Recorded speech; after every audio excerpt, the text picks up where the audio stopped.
시청자 여러분 안녕하십니까. 6월 4일 JTBC 아침엔을 시작합니다. 먼저 오늘 아침 주요 뉴스입니다. 정부가 진료 현장을 이탈한 전공의들에게 내린 복귀 명령을 해제하고 전공의들이 제출한 사직서를 병원이 수리할 수 있게 허용하는 방안을 오늘 발표합니다. 서울대 의대 교수들은 오늘 오후 총파업에 대한 투표를 합니다. 북한의 잇따른 도발 속에 정부가 남북 간 적대 행위를 중지했던 9.19 군사 합의의 효력을 정지하기로 했습니다. 오늘 국무회의에 해당 안건이 올라갈 예정인데 대북 확성기 방송이 재개될 가능성이 커졌습니다.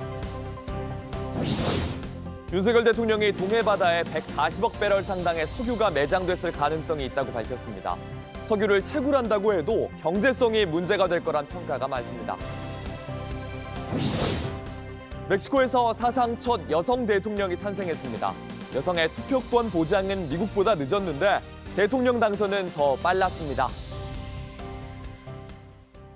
전공의들의 집단 사직 사태가 넉 달째 이어지고 있는 가운데 정부가 오늘 전공의의 복귀를 유도할 출구 전략을 발표합니다. 면허 정지의 행정처분을 내리는 대신 집행을 미루고 사직서는 수리해 퇴로를 여는 방식이 거론되는데요. 이런 가운데 서울대 의대 교수들은 오늘 총파업에 찬반 투표를 합니다. 박현주 기자입니다.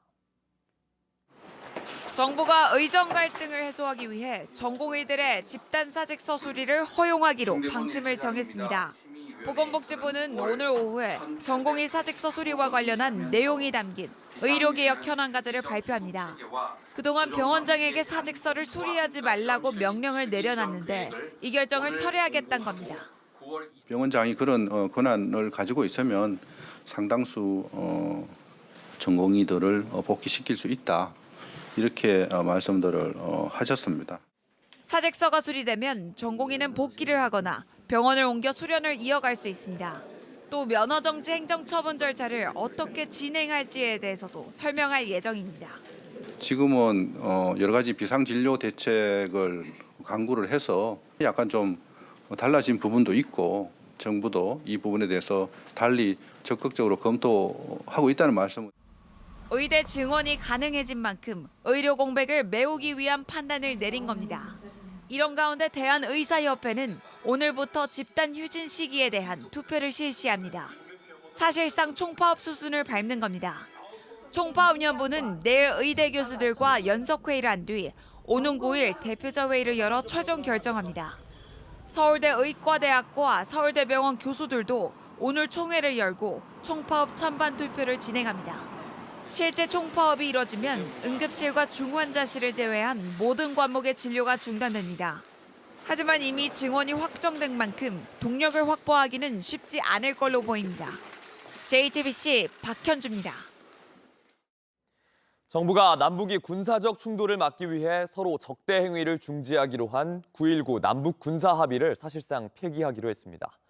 정부가 북한의 오물풍선 등을 문제 삼으며 유명무실해진 합의의 효력을 정지시키겠다고 한 건데 북한이 반발해온 대북 확성기 방송도 재개될 수 있습니다. 김재현 기자입니다. 국가안보실이 9.19 군사합의 전체 효력을 정지하는 안을 국무회의에 상정하겠다고 밝혔습니다. 안보실은 북한의 폐기 선언으로 유명무실화된 9.19 군사합의가 우리 군의 대비태세에 문제점을 초래하고 있다고 밝혔습니다.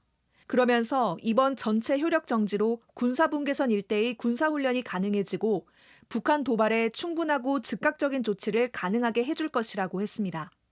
2018년 평양 남북 정상회담을 계기로 나온 9.19 군사합의는 상호 적대 행위를 금지하는 내용으로 남북 간 안전핀 역할을 해왔습니다. 그동안 우리 정부는 북한 도발이 있을 때마다 합의 파기를 검토만 하다가 북한 오물풍선 살포를 계기로 6년 만에 사실상 폐기 결정을 내린 겁니다. 정부가 예고한 대로 심리전 수단인 대북 확성기를 재개할 근거도 마련됩니다. 그동안 북한 정권은 대한민국 체제의 우월성과 북한의 잔혹성을 알리는 대북 확성기에 민감하게 반응해왔습니다. 군 당국은 오물풍선 대응 조치로 대북 확성기 재개를 검토하자 북한이 풍선 살포를 중단했다고 보고 있습니다. 다만 탈북민 단체가 다시 대북 전단을 날리겠다고 예고해 긴장의 불씨는 남아 있습니다. 오는 6일부터 한국 드라마와 가수 임영웅 노래 등이 담긴 USB 5,000개와 대북 전단 20만 장을 북측으로 보낸다는 계획입니다. 6일이 좀 바람이 바뀐다고 하니까 바람이 부는 측가 보낸다고 하지 않았습니까? 정부에서는 대북전단 살포에 대해서는 자제시킬 수 없다는 입장입니다. JTBC 김재현입니다. 북한이 오물풍선을 날려보낸 것과 관련해 미국이 역겨운 전술이라고 규탄했습니다. 매슈밀러 국무부 대변인은 현지 시간 3일 무책임하고 유치한 역겨운 전술이라며 북한은 이걸 그만둬야 한다고 말했습니다. 같은 날 백악관도 북한이 불필요한 도발을 계속하고 있다고 우려했습니다. 존 커비 백악관 국가안보소통보좌관은 한반도에서 긴장이 고조되는 걸 큰 우려를 갖고 주시하고 있다면서 미국은 동맹국인 한국을 지원하기 위한 군사적 능력 등에서 최선의 태세를 유지하고 있으며 앞으로도 계속 그렇게 할 거라고 했습니다. 윤석열 대통령이 포항 영일만 앞바다에 140억 배럴의 석유와 가스가 매장돼 있을 가능성이 있다고 밝혔습니다. 이 지역은 1970년대 박정희 정부 때도 석유를 발견했다고 했다가 해프닝으로 끝났던 곳인데요. 정부는 기술의 발전으로 이번엔 다르다고 하는데 전문가들은 채굴의 경제성이 얼마나 되는지가 관건이라고 말합니다. 윤정식 기자입니다. 윤석열 대통령이 첫 국정브리핑에서 포항 영일만 앞바다에 막대한 양의 석유와 가스가 매장돼 있을 가능성이 높다는 물리탐사 결과를 직접 공개했습니다. 추정 매장량은 최소 35억 배럴, 최대 140억 배럴입니다. 1998년 발견된 동해 가스전의 300배가 넘는 규모라고 밝혔습니다.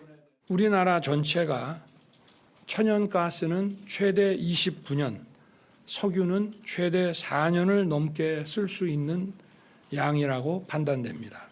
지난해 2월부터 미국의 심해 기술평가 전문기업에 의뢰한 결과입니다. 윤 대통령은 산업통상자원부의 탐사 시추 계획을 승인했습니다. 금년 말에 첫 번째 시추공 작업에 들어가면 내년 상반기까지는 어느 정도 결과가 나올 것입니다. 관건은 경제성입니다. 일단 최소 5개 시추공을 뚫어봐야 실제 매장량 등 구체적인 정보를 알 수 있습니다. 시추공 1개를 뚫는데 1,000억 원 넘게 돈이 들어갑니다. 물로 채워져 있을 수도 있고 가스로 채워져 있을 수도 있고 오일이 채워져 있을 수도 있는데 그거는 시추를 해야만 알아요. 그런데 아직은 그 결과도 장담할 수 없습니다. 특히 1조 4천억 원 수익을 냈던 동해가스전은 대륙붕으로 수심이 비교적 얕았지만 이번엔 1km가 넘는 심해라 채굴 비용이 더 커질 수 있습니다. 그러니까 국내에서 발견은 됐어도 그거를 채굴해서 쓰는데 돈이 너무 많이 들면 수입하는 것보다 더 비싸면 사실 개발 안 하는 게 낫거든요. 동해 석유전 가능성은 1976년 박정희 정부 당시에도 제기됐습니다. 하지만 곧 원유가 아닌 정제된 경유로 밝혀지면서 해프닝으로 끝났습니다. 시추 결과 석유와 가스질이 어떤지 매장량이 정확히 얼마인지 알아야 채굴 경제성 계산이 나오는데 아직은 언급하기 이르다는 평가가 많습니다. JTBC 윤정식입니다. 바이든 미국 대통령의 차남 헌터 바이든에 대한 재판이 본격적으로 시작됐습니다. 마약 투약 사실을 속이고 총기를 구입했다는 혐의인데 현직 대통령의 자녀가 재판을 받는 건 미국 역사상 처음입니다. 워싱턴 김필규 특파원입니다. 조 바이든 대통령의 차남 헌터 바이든이 델라웨어주 윌밍턴 연방법원에 출석했습니다. 마약 중독자는 총기 구매가 금지돼 있는데 관련 서류에 이 사실을 허위로 적고 총을 샀다는 혐의입니다. 앞서 헌터 바이든은 자신의 자서전에서 마약 중독 사실을 밝힌 적이 있습니다. 현지 언론들은 미국 역사상 처음으로 현직 대통령의 자녀가 재판을 받는다는 사실에 주목하고 있습니다. 배심원 선정 절차부터 시작한 이날 재판에는 대통령 부인 질 바이든 여사가 방청을 하러 왔습니다. 재판 개입 논란을 의식해 모습을 드러내지 않은 바이든 대통령은 성명만 발표했습니다. 소송에 대해선 언급하지 않겠다면서 아버지로서 아들에 대한 무한한 사랑과 신뢰를 보낸다고 전했습니다. 유죄가 나올 경우 최고 25년의 징역형, 75만 달러의 벌금이 내려질 수 있습니다. 초범이라 집행유예 가능성도 크지만 현재 헌터 바이든은 탈세 등 다른 혐의로도 기소가 돼 있습니다. For 6 years, I have been the target of the unrelenting Trump attack machine, shouting, "Where's Hunter?" Let me state as clearly as I can. My father was not financially involved in my business. 특히 지난주 유죄 판결을 받은 트럼프 전 대통령 측에선 앞으로 헌터 바이든을 향한 법적 공세에 더 집중할 걸로 보입니다. 워싱턴에서 JTBC 김필규입니다. 멕시코에서 사상 첫 여성 대통령이 탄생했습니다. 이웃 나라인 미국과 비교하면 여성의 투표권도 늦게 보장된 멕시코인데 여성 대통령은 미국보다 먼저 내놓은 겁니다. 로스앤젤레스 홍지은 특파원입니다. Agradezco también porque por primera vez en 200 años de la República me convertiré en la primera mujer presidenta de México. 멕시코의 새 대통령에 집권 여당 모레나 소속 클라우디 셰인바움이 당선됐습니다. 가부장적인 마초 문화권으로 평가되는 멕시코에서 여성 대통령이 나온 것에 전 세계 언론은 역사적 선거라고 평가했습니다. 특히 이웃 국가인 미국 언론은 여성 투표권을 뒤늦게 보장한 멕시코가 미국보다 먼저 여성 대통령을 배출한 것을 비중 있게 다뤘습니다. 워싱턴 포스트는 미국 대선의 남성 경쟁 구도를 지적하며 정치의 성평등에서 미국이 밀린다고 비평했습니다. 미국은 오는 11월에 열리는 대선도 조 바이든 대통령과 도널드 트럼프 전 대통령 두 남성의 리턴 매치로 치러집니다. 2016년 대선에선 힐러리 클린턴 전 국무장관이 트럼프 전 대통령에게 패했고 이번 대선에선 니키 헬리 전 유엔 대사가 트럼프에 밀려 공화당 대선 후보 경선을 포기했습니다. 셰인바움 당선인은 미국 대통령이 누가 되더라도 좋은 관계를 유지하겠다고 밝혔습니다. Con los Estados Unidos habrá una relación de amistad, respeto mutuo e igualdad como hasta ahora ha sido. 한편 멕시코에서는 지방선거도 함께 치러지면서 곳곳에서 유혈 사태도 끊이지 않았습니다. 지방선거 당일 밤 남부 지역 산토도밍고 아르멘타 시장 선거에 나선 여당 후보가 괴한의 공격으로 피살됐습니다. 이 밖에도 선거 기간 동안 최소 24명의 후보자와 선거운동원이 갱단 등의 공격으로 숨져 충격을 주고 있습니다. 로스앤젤레스에서 JTBC 홍지은입니다. 온라인에서 화제가 된 뉴스, 화제가 될 뉴스를 골라 전해드립니다. 아침엔 소셜픽입니다. 서울시가 지난 28일 노들섬을 글로벌 예술섬으로 만들기 위한 공모의 당선작을 발표했습니다. 세계적으로 유명한 영국의 건축가 토머스 헤더윅의 소리 풍경이 최종 선정됐습니다. The root of the soundscape forms a large figure of 8. This is a loop and it stitches the main transportation drop-offs. 한국의 산에서 영감을 받았고 소리의 파장을 연상시키는 디자인이라고 소개합니다. 영상을 보면 노들섬으로 이어질 수 있는 보행자, 자전거 도로도 제안을 했고 공중에 떠 있는 노래방, 클래식 연주회 공간, K-팝을 즐길 수 있는 공간도 포함됐습니다. 하지만 예산과 개발에 대한 우려 여전히 있습니다. 노들섬 사업의 예산은 약 3,500억 원인데 초기 디자인의 예상 사업비는 1조 5천억 원 규모였던 걸로 알려졌습니다. 지난 몇 달 동안 저희가 면적을 좀 줄여서 예술에 맞춰서 시공 가능한 디자인을 만들어 봤습니다. 새 노들섬은 내년 2월부터 착공에 들어가 2027년 완공될 예정입니다. 얼마 전 한 중국인 남성이 일본 야스쿠니 신사에 낙서를 하는 일이 있었습니다. 그런데 이 남성 이미 중국으로 돌아간 걸로 확인됐습니다. 大家好，已经顺利回国了。 6월 1일 새벽 5시 20분에 도착했다며 신문을 보여줍니다. 이 남성은 얼마 전 일본 야스쿠니 신사에서 소변을 보는 듯한 행동을 한 뒤에 빨간색 스프레이를 들고 화장실 이렇게 쓰는 이 영상을 소셜미디어에 올렸습니다. 일본에선 이 중국인 남성을 붙잡아 오면 현상금으로 우리 돈 1억 원을 주겠다는 공개 수배를 내걸 정도로 분노했는데요. 하지만 이미 중국으로 돌아가면서 일본의 사법 처리는 어려워졌습니다. 그런데 이 남성 또 일본에 갈 수도 있다고 말했습니다. 说了要去日本做2件事，还有1件事也会做。 중국 외교부도 사건에 입장을 냈습니다. 중국인은 외국 현지의 법을 준수해야 한다면서도 야스쿠니 신사는 일본 군국주의의 상징이라며 일본은 침략 역사를 반성하는 약속을 성실히 지켜 이웃의 신뢰를 얻어야 한다고 했습니다.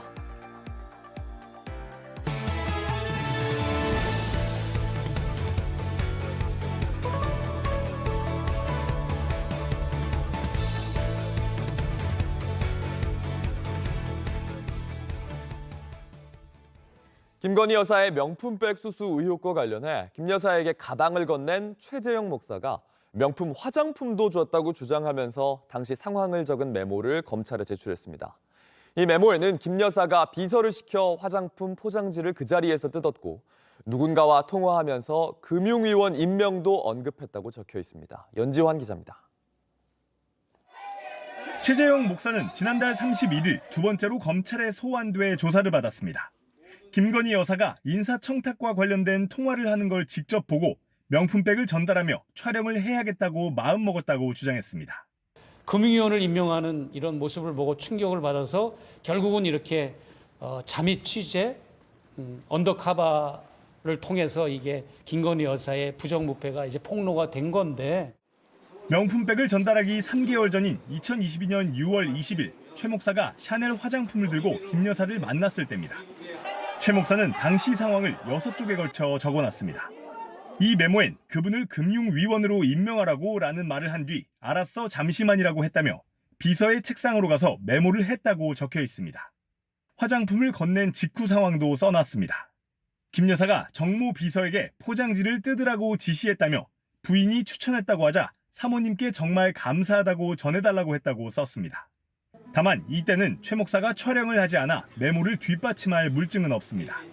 최 목사가 검찰에 제출한 카카오톡엔 선물을 사놨다며 대통령과 맥주 한잔 했으면 좋겠다고 했고 김 여사가 언제 시간이 날지 모르겠다고 하자 최 목사는 은밀하게 전달만 하고 싶다고 한 내용이 담겼습니다. 화장품을 건네기 사흘 전엔 쇼핑백 사진을 보내며 시간 약속을 잡았습니다. 최 목사는 화장품과 명품백을 들고 갔을 때 유모 비서가 자신을 안내해줬다며 주고받은 메시지도 검찰에 냈습니다. JTBC 연지환입니다.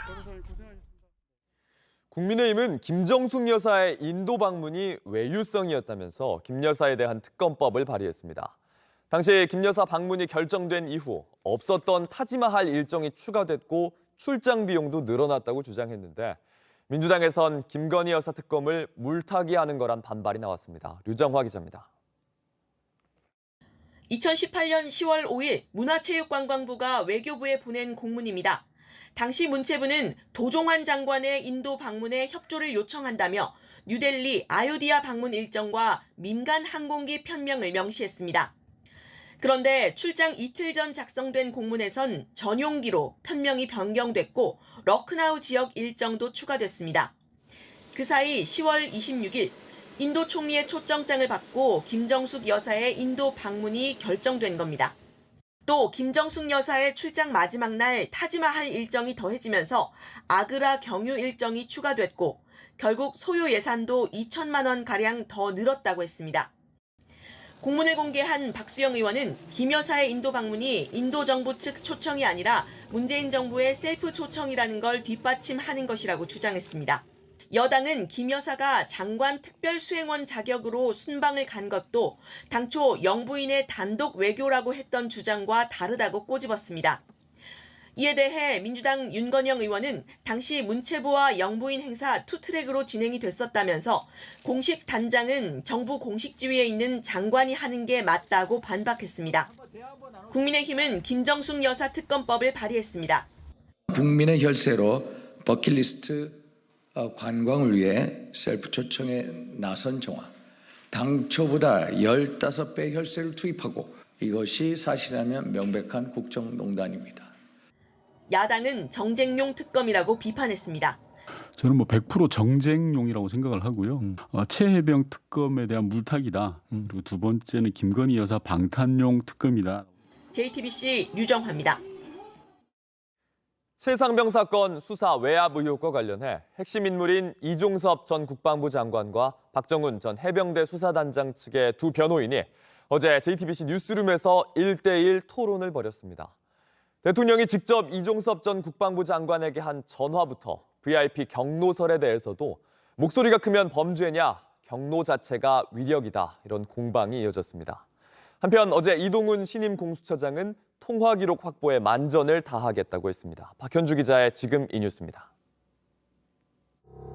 해병대원 순직 사건 외압 의혹의 핵심 당사자인 이종섭 전 국방부 장관과 박정훈 전 해병대 수사단장의 변호인, 토론에 앞서 날선 공방부터 주고받습니다.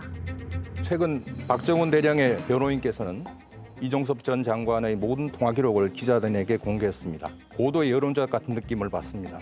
그동안 거짓말을 해왔기 때문에 믿을 수 없기 때문에 저희가 그것을 공개를 한 겁니다. 이 전 장관 측은 지난해 7월 31일 사건 이첩 보류 지시에 문제가 없다고 했습니다. 수사단장에게 법률상 독립적 수사 권한이 없습니다. 장관 등에게 아무런 권한이 없다면 애당초 직권남용 권리행사방해죄는 성립될 수 없습니다. 박 전 단장 측은 군에서 벌어지는 외압이라고 맞받았습니다. 아니 법령상에 인지해서 이첩하는 것을 명백한 권한, 의무로까지 규정해놓고 있는데 있지도 않는 권한이랍니다. 이날 02800으로 시작하는 대통령실 전화. 누군지 밝히기는 어렵다 했습니다. 사건 회수가 이뤄지던 지난해 8월 2일 윤석열 대통령이 이 전 장관에게 건 전화에 대해서도 이견을 보였습니다. 대통령은 3번씩이나 전화를 합니다. 총 시간이 18분이 넘어요. 외국에 나가 있는 국방장관한테 이게 무슨 별난 사태가 벌어졌습니까? 이 전 장관 측은 추측하지 말라면서도 내용은 밝힐 수 없다고 했습니다. 상상의 나라를 펼치시는데 그렇게 해서 장관이 그 뒤에 어떤 위법 행위가 발생했나요? 해병대 수사 결과에 윤 대통령이 군 당국을 질책했다는 VIP 경로설에 대해 이 전 장관 측은 법적으로 문제 없다고 했습니다.